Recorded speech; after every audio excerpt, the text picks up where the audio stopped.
महाभारत जो महाराष्ट्र का है वो अपने अंतिम चरण में पहुंच गया है। 20 को जनता वोट डालेगी, 23 को झारखंड और तमाम जो चुनाव है उनके साथ नतीजे आएंगे। लेकिन सियासी घमासान भी देखिए कैसे कैसे रंग दिखा रहा है, क्योंकि हिंदुत्व एक तरफ, बाला साहब ठाकरे की विरासत एक तरफ, दूसरी तरफ किसान, तमाम ऐसे मुद्दे हैं जो इस वक्त महाराष्ट्र में चरम पर है। लेकिन योगी आदित्यनाथ मुख्यमंत्री उत्तर प्रदेश ने एक बार फिर से बटेंगे तो कटेंगे वाले नारे को दोहराया है और उन्होंने बल्कि इसका भी जिक्र किया कि कैसे मल्लिकार्जुन खड़गे को उन पर तंज कसते हुए कि उन्हें हमारा नारा पसंद नहीं आ रहा है। बीजेपी ये चाह रही है कि जाति के आधार पर हिंदू ना बटे, एक तरफा उनके लिए वोट हो। ये रण बड़ा है क्योंकि शिवसेना दो फाड़ है, अजित पवार और शरद पवार की पार्टी अलग हो चुकी है। ऐसे में बीजेपी और कांग्रेस एक एक गठबंधन के साथ है। इस बार के नतीजे लोकसभा चुनाव के बाद ये बताएंगे कि जनता ने बाला साहब ठाकरे की विरासत का असली हकदार किसे समझा, एकनाथ शिंदे को या फिर उद्धव ठाकरे को। लेकिन ये जो सियासी लड़ाई चल रही है उसमें आरोप दोनों तरफ से है।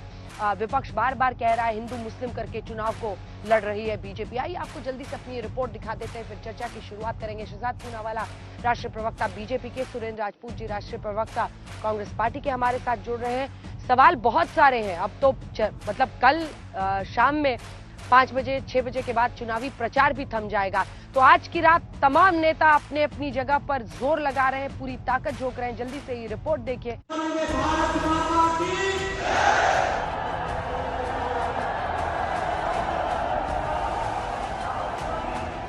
20 नवंबर को महाराष्ट्र की सियासी परीक्षा है। 288 सीटों पर मतदान है। उससे पहले जुबानी घमासान है। विकास, बेरोजगारी, महंगाई, संविधान और आरक्षण जैसे मुद्दों के अलावा बटेंगे तो कटेंगे, एक है तो सेफ, वोट जिहाद और धर्म युद्ध पर महाराष्ट्र की चुनावी बिसात बिछाई जा चुकी है। और जब बटे थे तो कटे थे। महाराष्ट्र में सबसे ज्यादा चर्चा है योगी के नारे बटेंगे तो कटेंगे। आज भी पुणे की रैली में योगी आदित्यनाथ ने एक बार फिर से खुलकर बटेंगे तो कटेंगे के नारे का जिक्र किया। यही कहने के लिए आया हूं कि बटे थे तो कटे थे,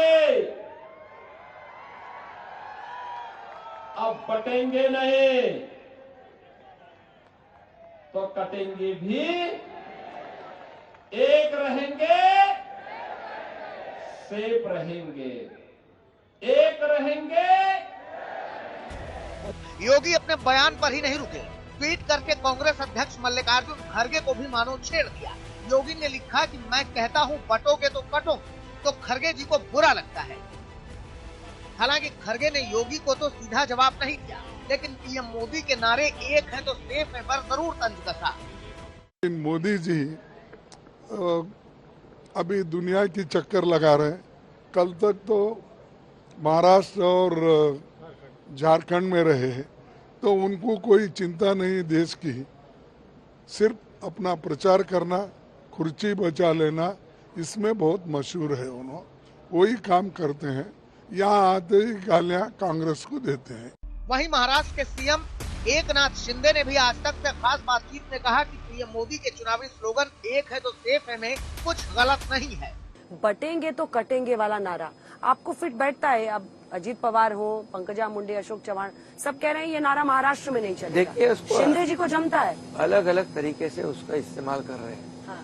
अलग अलग तरीके से उसका अर्थ निकाल रहे हैं। मोदी जी ने कहा एक है तो सेफ है, एक है तो सेफ है, क्या बोलना गुनाह है? हमको एक होकर, हमारे राज्य में जो चुनाव है, एक होकर वोट करना कहना गुनाह है? अभी पीएम मोदी और सीएम योगी की रची हुई नई शब्दावलियों पर बहस चल ही रही थी कि डिप्टी सीएम देवेंद्र फडणवीस के गाए नए गीत विवादों का अलग ही सियासी फसाना छेड़ दिया। जागो तो एक बार, जागो जागो तो, जागो तो एक बार, जागो जागो तो, जागो तो एक बार हिंदू जागो तो, जागो तो एक बार हिंदू जागो तो। शरद पवार ने फडणवीस पर आरोप लगाया है कि वो हिंदू मुसलमान के बीच माहौल खराब करने की कोशिश कर रहे हैं। वोट जिहाद हा शब्द वापरून विशेषतः देवेंद्र फडणवीस आणि त्यांच्या सरकारने एक प्रकारचा धार्मिक कलर या निवडणुकीला द्यायचा प्रयत्न केले दिसतो. उधर योगी के जिस बटेंगे तो कटेंगे के नारे से शनिवार को डिप्टी सीएम केशव प्रसाद मौर्य ने किनारा किया था, आज उसी पर उन्हें अपनी सफाई के साथ ट्वीट करना पड़ा. प्रधानमंत्री श्री नरेंद्र मोदी जी और मुख्यमंत्री योगी आदित्यनाथ जी का स्पष्ट संदेश और उनके भाषणों से उभरे नारे, एक रहेंगे तो सेफ रहेंगे, बटेंगे तो कटेंगे, हम सभी कार्यकर्ताओं की एकजुटता और संकल्प का प्रतीक है. बीजेपी में ना मतभेद था, ना है, ना होगा.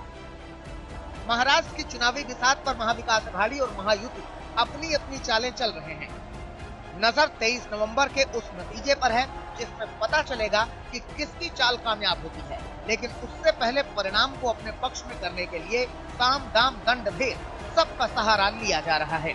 आज तक ब्यूरो.